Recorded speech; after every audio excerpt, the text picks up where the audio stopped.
And welcome back to Digital Trends Live. I'm Greg Nibbler, and again, thanks for joining us wherever you are. We appreciate it. We broadcast live here every single weekday, so hit that subscribe button and join the show for the conversations we get to have. And certainly something that's affected everything is, well, there's a pandemic going on. I think we all know that, but that's changed up how a lot of things work, and that includes how creators and entertainers create their art and what they're doing. And we're going to talk about that in part right now because we've got actor, singer, songwriter Jesse McCartney joining us. Jesse, thanks so much for being here. Thanks a lot, Jake. How are you, man? Doing good. I'm Greg, but you did talk to Jake. But let's go on. It's all good. Jake's going to cut that out for himself. So let's go to this. Let's talk about your new video that just came out. So it's called Friends, and this is something that you were able to put out here during all this going on. Talk about the production of this and what it's like putting out songs and albums during quarantine. Yeah, well, it's certainly a new experience for everyone, I think, in the music industry, right? And you know, this was yet another hurdle for us. Unfortunately, and fortunately, I guess you could say, for me, I had just finished my album at the beginning of this year. I was all psyched and ready to go out on tour, put out all this new music, and then we get hit with this pandemic.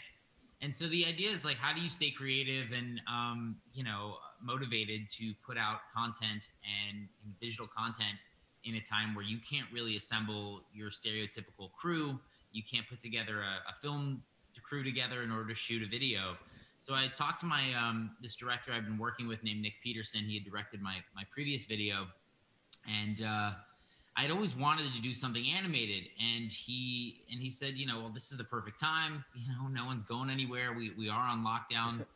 So we ended up hiring an animation team out of Arizona. They were incredible, and Nick and I sort of came together on this this idea that we would have this Zoom party between me and my former cast of a show, Greek, that I was on, sort of like, you know, reminiscing about what it would be like to hang out. And we get sucked into this portal, and all of a sudden we're in this animated world. And so I think it really was timely. You know, obviously it's very topical. People can relate to the Zoom party glitches, you know, when they're talking to friends. So yeah, I think it was just the perfect timing for a video like this. It really is. And looking at it now, you know, going into the animation, you said that you've always wanted to do that. Was there any particular way that you had wanted this to come out? Did you have some influence on how this looked?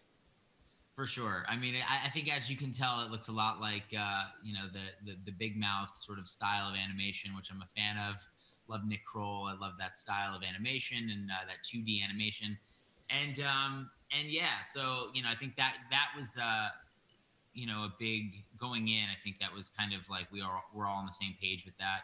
And we just wanted it to be goofy. You know, we wanted it to be ridiculous, totally inane. The beauty with animation is that you can do whatever you want. You know, you can get into a fight with a superhero in a bar and then, you know, turn into a car and end up on an island with dancing hula girls, and, you know, you can do everything. So.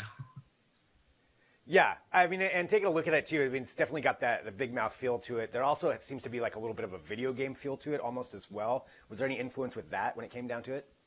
Yeah, I mean, we kind of really put it in the hands of the animators and, you know, let them do what they do best. And, you know, we definitely had, you know, sequentially we had ideas in terms of like what the story would be. You know, we knew we wanted to be in this bar setting, you know, having drinks. I think for a lot of people miss being at the beaches and they miss being at the bars, right? That's like a huge thing, at least in California.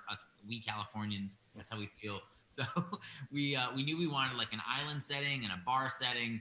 And we kind of, you know, had to find a way to joint those things together, which is really fun when it comes to animation. So one of my buddies, Paul James, you know, we're in a bar and we get into a bar fight, and then he literally turns himself into a vehicle and we drive off to some island. Yeah, so that was like the biggest thing, is just discussing like how we wanted it, what the story was going to be. And then I get sucked back into the portal here and end up, you know, back with my fiance, who's not too pleased. And then Jacob comes back in and he's got a second ear on his face because the portal did not work very well. So it was a lot of fun to shoot. Well, something else you brought up, you know, is just, you know, since you can't work with your entire crew, obviously, you know, what you would normally be doing. And since you're at home, still trying to be creative, is there any one piece of technology you've been utilizing more now that you maybe didn't before? I'm just getting a lot better at shooting my own interviews, to be honest with you. I've been promoting this new album, and yeah, I mean, I think if there's any lesson during this pandemic in terms of technology, it's that we are getting better at being self-sufficient and learning how to force ourselves, or forcing ourselves to figure it out. So for me, obviously, yes, a lot of Zoom parties. I've ordered, like, we have like 15 ring lights. My fiance is also a an actor and a writer, so she's got ring lights on. She's blogging. She's got ring lights all over the house. So we're basically like a self-sufficient studio here in my home. And at first, I was really frustrated with it, and now it's just like I don't want to ever leave my house again. You need an interview? I can shoot it for you. I can edit it for you right here and send it straight to you. We don't even have to do anything live anymore. Well, do you think that going forward, as you put out more songs or albums, that you would want to go to this animated route again? Oh, absolutely. I mean, if for the appropriate song, and that's another thing. This song just was it aligned perfectly. I think musically, it just had this fun appeal. But yeah, with the right record, I think it's great. The thing about animation is it is a little slower than of a turnaround. Just because it's so painstaking, the process. And it does take a lot of time. But so a lot of times people want content so quickly these days, but I would love to do it again. I mean, it was just so much fun, and who doesn't want to see themselves as a cartoon? Right, exactly. I mean, that's one of the best parts about that. You got to see yourself as a cartoon. So one other thing that I wanted to bring up too is you are doing, talking about this being everything video. You're still interacting with your fans, and you have this exclusive thing that you were doing with them. Can you talk to us a little bit about that and what the application is that you're using to engage with them? Oh, right. So yeah, so later today, actually, I'm using this new platform called Looped. It's a very streamlined application in which I can communicate with my fans and do essentially this one-on-one virtual meet and greet. I think during this time, another thing is people are just missing seeing live shows, live concerts. And one of the things that we offer during my live show is an exclusive, like, VIP meet and greet experience. And because they can't do that, we were thinking of how I could also engage and interact with my fans. And this company is really great.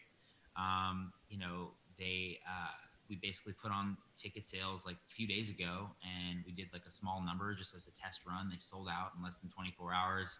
And basically, people are paying for a one-on-one virtual meet and greet. They'll chat with me for a little bit. We can take a screenshot right there on the app. It's very streamlined. Like, you can, there's like 3 buttons on the whole. It's not confusing at all. And yeah, so and then we chat, and then we move on right to the next person. There's like a digital queue. People know where they are in line. They can even chat amongst themselves while they're in line. So it's a really cool company, and I imagine we'll probably be doing a lot more of this sort of thing. And there's a market for it. I think a lot of people, a lot of fans, really miss talking with their favorite people, and I think they're jumping to. They just want to be. They'd love to see us in the flesh. I'm sure, out on stage, but this is the next best thing. Right. Yeah. I mean, that's just how things are adapting, but it's definitely fascinating to see that, and it looks like you're hitting it with the ground running and actually putting out some really amazing stuff during this. And Jesse, I want to say thank you so much. I want to remind everybody, Friends is up right now, so go watch the video. It's a great video.